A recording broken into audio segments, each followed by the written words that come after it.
ইসলামী ব্যাংকটি যতদিন বাংলাদেশ জামাত ইসলামী ছাত্র শিবিরের দায়িত্বশীলদের হাতে ছিল ততক্ষণ ভালো ছিল। আজকে যে ব্যাংক চোর খুরশিদ আলমকে ইসলামী ব্যাংকে ঢুকে দেওয়া হয়েছে আমাদের টাকাগুলো লুটপাট করার জন্য। আমরা এক একজন জুলাই যোদ্ধা, ওই আল্লাহকে আমরা ভয় করি, দুনিয়ার কোন শক্তিকে আমরা ভয় করি না। ভাতা, যুব ভাতা, কৃষি ভাতা, উন্নয়ন ভাতা, সব ভাতা দিয়ে ভোট নিছো তুমি। আমি বলবো জনাব তারেক সাহেবকে অলসো, তিনি ছিলেন 17 বছর ইউনাইটেড কিংডমে। তিনি know what is the role of the banking, what is the parts of the public.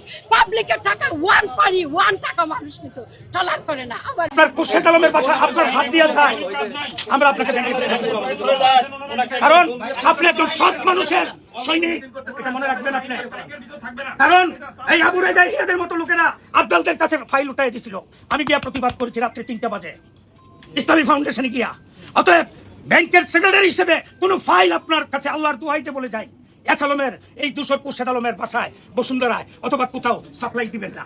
আমাদের পক্ষ থেকে সরকারের বাইরে না মামু, এই কয়েকটা দিন পরে আপনি দেখেন না সরকারের কি করিয়ে সাইজ করো। মুই আগে শেখ হাসিনা সাইজ করছি না, এরকম সাইজ শুনে। বাংলাদেশের রাজনীতির কেন্দ্রবিন্দু ঢাকার বাতাসে এখন এক থমথমে আর রুদ্ধশ্বাস উত্তেজনা। ক্ষমতার পালাবদল হলেও মসনদের পেছনের অদৃশ্য খেলাগুলো যে কতটা নির্মম আর নাটকীয় হতে পারে, সোমবার যেন তারই এক জ্বলন্ত প্রমাণ দেখল পুরো দেশ। অবৈধভাবে এই খোরশেদ আলমকে নিয়োগ দেওয়া হয়েছে। বাংলাদেশ ইসলামী ব্যাংকের 3 কোটি গ্রাহক কেউ এই খোরশেদ আলমকে মানে না। এই ফ্যাসিবাদের দোসর খোরশেদ আলমকে ইসলামী ব্যাংকে ঢুকতে দেওয়া হবে না। আমার টাকা আমি তুলতে পারবো না, কিন্তু লুটেরাদেরকে সেখানে বসে আপনি ব্যাংক লুট করার ব্যবস্থা করে দিবেন। এই গ্রাহকরা বেঁচে থাকতে এরকম একজন কুলাঙ্গারকে ইসলামী ব্যাংকের চেয়ারম্যান হিসেবে আমরা গ্রাহকরা মানতে পারি না। এখানে কি সব গ্রাহককে জামাত শিবিরে জড়িত, সব গ্রাহক ইসলাম দলে জড়িত? যতগুলো ব্যাংক দেউলিয়া হয়ে গেছে, এই সরকার কি একটা ব্যাংকে পুনরুজ্জীবিত করতে পারছে? ব্যাংকের গভর্নর প্রত্যাহার করে না নেয়, আগামীতে আমরা বাংলার মানুষ গভর্নরের বিরুদ্ধে আন্দোলন করব ইনশাআল্লাহ। আসসালামু আলাইকুম দর্শক, বাংলাদেশের বর্তমান রাজনৈতিক প্রেক্ষাপট নিয়ে আজকের এই ভিডিওটি সাজানো।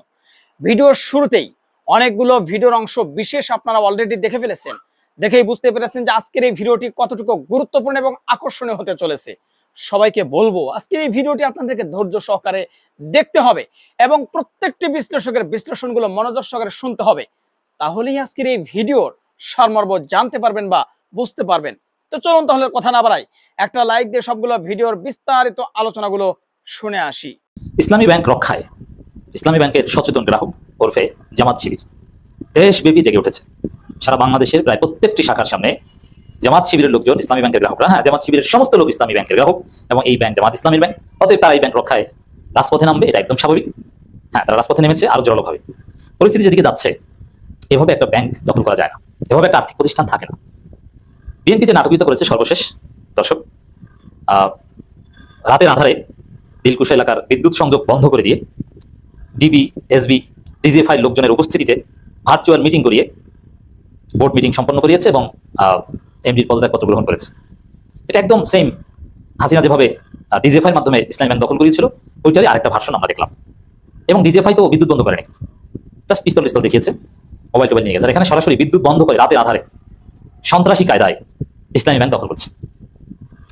বোর্ড মিটিং করিয়েছে এবং কিছু ঘটনা ঘটিয়েছে।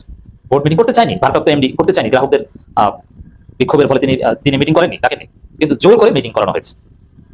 তো এর প্রতিক্রিয়ায় জামাত শিবিরের লোকজন বা সচেতন গ্রাহকরা আরো সোচ্চার হয়েছে যে এখন পুরো বোর্ডকে বিলুপ্ত চাই। পুরো বোর্ডের বিলুপ্তির দাবিতে, পুরো বোর্ডের পদত্যাগের দাবিতে ইসলামী ব্যাংকের গ্রাহকরা তাদের আমানত রক্ষার জন্য, তাদের আমানতের নিরাপত্তার জন্য এবং তাদের ব্যাংক রক্ষার জন্য সারা বাংলাদেশের সমস্ত ব্রাঞ্চগুলোর সামনে তারা বিক্ষোভ মিছিল বা মানববন্ধন করেছে। এখন এটার একটা তাৎপর্য আছে, দেখেন, ইটস ভেরি সিম্পল। একটা ব্যাংক গ্রাহকদের আস্থার উপর নির্ভর করে। বাংলাদেশে তো অনেক ব্যাংক ছিল, এখন কি আছে? অনেক পুরোনো ব্যাংকের নাম শুনেন, অনেক ব্যাংক অন্য একটা ব্যাংকের সাথে বিলীন হয়ে গেছে, মার্জ হয়ে গেছে। এবং এই যে সর্বশেষ সম্মিলিত 5টা ইসলামী ব্যাংক, অনেকগুলো ইসলামী ব্যাংক সেপারেটলি এক্সিস্ট করতে পারছে না। বাংলাদেশ ব্যাংক থেকে ধারটা নিয়েও তারা তাদের লিকুইডিটি ক্রাইসিস থেকে শুরু করে অন্যান্য ক্রাইসিস ওভারকাম করে এগিয়ে যেতে পারছিল না, যার ফলে তাদেরকে মার্জ করে একটা বানানো হচ্ছিল সম্মিলিত 5 ইসলামী ব্যাংক। এরকম আর অতীতে 70 দশক 80 দশক অনেক ব্যাংক ছিল, হাবিব ব্যাংক, অমুক ব্যাংক, তমুক ব্যাংক, এগুলো দেখেন এখনো না। অনেক ব্যাংক দেউলিয়া হয়ে গেছে, অনেক ব্যাংক দেউলিয়া হওয়ার আগ মুহূর্তে অন্য ব্যাংকের সাথে মার্জ হয়ে গেছে। কারণ গ্রাহকদের আস্থা না থাকলে ওই ব্যাংকের চালানোর দাম নেই, ওই ব্যাংকের ধ্বংস অনিবার্য। ইট টোটালি ডিপেন্ডস অন গ্রাহকদের আস্থা। এটা অন্য কোনো ব্যবসা প্রতিষ্ঠান না, এটা সম্পর্ক গ্রাহকদের সাথে। এখন এই গ্রাহকদের সাথে চোর পুলিশ খেলে পুরো 3 কোটি গ্রাহককে খেপিয়ে তুলে আপনি ডিজিএফআই দিয়ে, পুলিশ দিয়ে আপনি ব্যাংক চালাবেন, আপনি বোকার স্বর্গে বাস করছেন। আপনি লাঠির জয় কতক্ষণ কি করবেন? যেমন ওই যে চেয়ারম্যান, ওই চেয়ারম্যানকে এখন আমি বিশ্বাস করতে চাই এবং আমার দৃষ্টিভঙ্গি এটা, যে চেয়ারম্যান যদি ব্যাংকের ভিতরে ঢুকতে যায় তাহলে ওর জামা প্যান্ট করে ল্যাংটা করে লাঠি দিয়ে ব্যাংক থেকে বের করে দেওয়া উচিত। ইসলামী ব্যাংকের সিকিউরিটি গার্ড এটা করতে পারে, অফিসার এটা করতে পারে, এবং অফিসারদের কর্মবিরতিতে যাওয়া বা এগুলো তাদের পরবর্তী আরো অনেক দীর্ঘমেয়াদী প্ল্যান নিয়ে এই জামাত শিবিরের লোকজন এগোচ্ছে। এই ব্যাংক ধ্বংস হতে দিবে না, আমানত নষ্ট হতে দিবে না। মূলত এভাবে ইসলামী ব্যাংকে ধ্বংস করে দেউলিয়া করে, দেউলি হলে তো আর দায় থাকে না, বাকি টাকাগুলো মারতে চাচ্ছে এবং ইসলামে লুটপাট করা টাকা বা এগুলো একটা ভাগ পেতে চাচ্ছে। এটা ব্যাংকে দেউলিয়া করার একটা ষড়যন্ত্র ছাড়া কিছুই না। অতএব এই দেউলিয়া থেকে রক্ষা করার দায়িত্ব ইসলাম ব্যাংকের গ্রাহকের। কারণ আমরা যারা গ্রাহক, আমাদের টাকা আমরা তো পাবো না দেউলিয়া হয়ে গেলে। অতএব আমাদের টাকা যাতে মায়ের না যায়, এই জন্য তো আমাদের প্রয়োজনীয় জীবন দিতে হবে। কত মানুষের সারা জীবনের অর্জন এই ইসলাম ব্যাংকে আছে। তা আমরা একটু চালাক, আমরা হয়তো বিভিন্ন জায়গায় সরিয়ে ছিটিয়ে রাখি, কিন্তু অনেকে এই পুরোটা ইসলাম ব্যাংকে, সে কি করবে? আর রাতারাতি সরানো যাবে না। তো এই জায়গায় রক্ত দিয়ে হলো ইসলাম ব্যাংক রক্ষা করবে Jamaat Shibir. It's very normal, এবং রক্ষা করতে হবে, এটা জরুরি তার জন্য। এখন বিএনপি সরকার যেভাবে অস্ত্রের জোরে ব্যাংক চালাতে যাচ্ছে, এটা একদম মাথা মোটা টাইপের একটা বুদ্ধি। কোন গর্ধব! আমরা তো অর্থনীতি বুঝি কিছুটা, সরাসরি অর্থনীতির ছাত্র না হলেও অর্থনীতি রিলেটেড কোর্স পড়ানোর অভিজ্ঞতা আছে বিশ্ববিদ্যালয় লেভেলে। অতএব অর্থনীতির যে বিশ্ব ডেভেলপমেন্ট ইকোনমিক্স সম্পর্কে আমার একদম উচ্চতর স্টাডি আছে, তো বুঝি ব্যাংকিং সেক্টরে, ব্যাংকিং ব্যবস্থাপনা অনেক কিছুই বুঝি। তো তাতে গ্রাহকদের আস্থার উপর যে প্রতিষ্ঠানের এক্সিস্টেন্স নির্ভর করে, প্রতিষ্ঠানের বিকাশ এটা বলবো না, জাস্ট অস্তিত্ব নির্ভর করে, এই ব্যাংক থাকা না থাকা নির্ভর করে, সেই গ্রাহকদের পিটিয়ে তাদেরকে হত্যা করে, তাদেরকে মৃত্যুর মুখে ঠেলে দিয়ে, তাদের রক্ত ঝরিয়ে ব্যাংক চালাবে, এটা কতদিন আপনারা করবেন? সারা বাংলাদেশে জামাত শিবিরের লোকজন প্রত্যেকটা ব্রাঞ্চের সামনে বিক্ষোভ মিছিল করেছে। এখন আপনি গায়ের জোরে হত্যা করে গুলি চালিয়ে চেয়ারম্যানকে মানলাম পুলিশ প্রোটেকশন দিয়ে 2-4 দিন ব্যাংকের ভিতরে ঢুকালেন, কিন্তু সারা বাংলাদেশের যে ব্রাঞ্চগুলো, ওইগুলোতে আপনি কিভাবে নিরাপত্তা দিবেন? জামাত শিবিরের লোকজন ব্যাংক তালা মেরে ফেলবে, আপনি কি করবেন? তাতেও যদি কাজ না, এক পর্যায়ে তাদের আমানত ছড়িয়ে নেবে। আর অলরেডি যে ঘটনা ঘটেছে, এতে সাধারণ মানুষ বা জামাত শিবির অনেকে এমনিতেই এখান থেকে টাকা সরিয়ে নেবে। এটা ব্যাংকের পরিচালনা পর্ষদ যদি জামাত ইসলামের আমিরের হাতে তুলে দেওয়া হয়, তারপরও আগামী মাস থেকে এখানে অনেকেই রেমিটান্স পাঠাবে না, বরং বেশিরভাগ মানুষ হয়তো রেমিটান্স পাঠাবে না, তারা হুন্ডিতে পাঠাবে।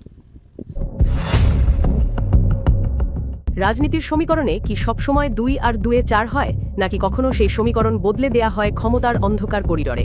ইতিহাসের সবচেয়ে বড় বিভ্রম কি জানেন? পরম হিতৈষীরূপী কোনো এক ত্রাণকর্তার ওপর চোখ বন্ধ করে ভরসা করা। মহাকালের চাকার দিকে তাকিয়ে আমরা ভেবেছিলাম জীবনের শেষ সায়ান্নে এসে কেউ একজন বোধহয় এই রক্তাক্ত জনপদের ললাট লিখন বদলে দেবেন। কিন্তু আমরা কি জানতাম, যাদেরকে আমরা মুক্তির কাণ্ডারি ভাবছি, তারাই আসলে নখ থেকে মাথা পর্যন্ত এক চরম আত্মকেন্দ্রিকতার মায়াজাল। যখন একটি পুরো জাতি বুকের তাজা রক্ত দিয়ে এক স্বৈরাচারী রাজপ্রাসাদের পতন ঘটায়, ঠিক তখনই পর্দার আড়াল থেকে মঞ্চে প্রবেশ করে এমন এক শক্তি যা নিঃশব্দে গ্রাস করে বিপ্লবের প্রতিটি কণা। আজ উন্মোচিত হবে সেই তথাকথিত ত্রাণকর্তাদের আসল রূপরেখা, যার প্রতিটি পদক্ষেপে লুকিয়েছিল এক চরম শঠতার দীর্ঘ ইতিহাস। এই অন্তর্বর্তীকালীন প্রশাসনের মূল চালিকা শক্তিরা গত কয়েক মাসে যা করে দেখিয়েছে, তা কোনো নিয়মতান্ত্রিক শাসন নয়, বরং ক্ষমতার অলিন্দে বসে এক সূক্ষ্ম চাতুর্য। রাজনীতির কেন্দ্রবিন্দু ঢাকার বাতাসে এখন এক থমথমে আর রুদ্ধশ্বাস উত্তেজনা। ক্ষমতার পালাবদল হলেও এর পেছনে অদৃশ্য খেলাগুলো যে কতটা নির্মম আর নাটকীয় হতে পারে, সোমবার যেন তারই এক জ্বলন্ত প্রমাণ দেখলো পুরো দেশ। বাইরে থেকে দেখলে মনে হবে এটি নিছকই একটি সাধারণ প্রশাসনিক রদবদল বা অসুস্থতাজনিত পদত্যাগ, কিন্তু রাজনীতির দাবার বোর্ডে কোনো চালই বিনা কারণে দেওয়া হয় না। মন্ত্রিসভা থেকে পার্বত্য চট্টগ্রাম বিষয়ক মন্ত্রী দীপেন দেওয়ান এক আকস্মিক পদত্যাগ, মেঘা মন্ত্রণালয় থেকে শেখ রবিউল আলমকে সরিয়ে দেওয়ার জোর গুঞ্জন, প্রবাসী কল্যাণ মন্ত্রণালয়ে নুরুল হক নূরের পতনে রসনীয় সংকেত এবং প্রধানমন্ত্রী তারেক রহমানের পারফরম্যান্স মনিটরিং মেকানিজম, সব মিলিয়ে রাষ্ট্রযন্ত্রের ভেতরে এখন চলছে এক ভয়ঙ্কর স্নায়ুযুদ্ধ এবং রাজনৈতিক থ্রিলার। সোমবার সকালে প্রধানমন্ত্রী তারেক রহমানের ডেস্কে একটি পদত্যাগপত্র জমা পড়ে। পদত্যাগপত্রে স্বাক্ষরকারী ছিলেন পার্বত্য চট্টগ্রাম বিষয়ক মন্ত্রণালয়ের মন্ত্রী দীপেন দেওয়ান। আবেদনে অত্যন্ত মার্জিত ভাষায় তিনি উল্লেখ করেছেন, মন্ত্রী হিসেবে দায়িত্ব নেওয়ার পর থেকেই তিনি নানা ধরনের জটিল শারীরিক অসুস্থতায় ভুগছেন, আর এই অসুস্থতার কারণে মন্ত্রণালয়ের দৈনন্দিন দাপ্তরিক কাজ এবং অর্পিত বিশাল দায়িত্ব পালন করা তার জন্য রীতিমতো দুঃসাধ্য হয়ে দাঁড়িয়েছে। অত্যন্ত দ্রুততার সাথে প্রধানমন্ত্রী তারেক রহমান এই পদত্যাগপত্রটি গ্রহণ করেছেন, ফলে মন্ত্রিসভায় এই গুরুত্বপূর্ণ পদ শূন্য হয়ে গেল। কিন্তু পর্দার আড়ালের গল্পটা কি আসলেই এতটা সরল? বিশেষজ্ঞরা এই অসুস্থতার তত্ত্বকে পুরোপুরি উড়িয়ে দিচ্ছেন। তাদের মতে দীপেন দেওয়ানের এই বিদায়ের পেছনে লুকিয়ে আছে এক বিশাল ভূরাজনৈতিক সমীকরণ এবং পার্বত্য চট্টগ্রামের স্পর্শকাতর নিরাপত্তা ইস্যু। বিশেষ করে প্রতিবেশী রাষ্ট্র মিয়ানমারের অভ্যন্তরীণ গৃহযুদ্ধ, আরাকান আর্মির উত্থান এবং বাংলাদেশ সীমান্তে এর প্রত্যক্ষ পরোক্ষ প্রভাব পার্বত্য চট্টগ্রামকে এক ভয়ঙ্কর ভূরাজনৈতিক বাটখানায় পরিণত করেছে। দর্শক আশা করি সবগুলো ভিডিওই দেখেছেন এবং সকল বিশ্লেষকদের বিশ্লেষণগুলো মনোযোগ সহকারে আপনারা শুনেছেন। তো প্রত্যেকটি বিশ্লেষকের বিশ্লেষণগুলো শোনার পরে আপনারা কি জানলেন, বুঝলেন? অবশ্যই আপনাদের মূল্যবান মতামত আজকের এই ভিডিওর কমেন্ট বক্সে জানিয়ে দিন। আর হ্যাঁ, পারলে ভিডিওটি শেয়ার করে সবাই দেখার সুযোগ করে দিন। আর আমাদের এই channel Nasir Islamic media centre যদি আপনারা নতুন হন, প্রতিনিয়ত এ ধরনের গরম গরম খবরগুলো পেতে আমাদের এই চ্যানেলটি সাবস্ক্রাইব করে আমাদের সাথে থাকুন। ইতিমধ্যে যারা অলরেডি সাবস্ক্রাইব করে দিয়েছেন সবাইকে অসংখ্য ধন্যবাদ জানিয়ে ভিডিওটি এখানে শেষ করছি। ভালো থাকবেন সবাই, আল্লাহ হাফেজ।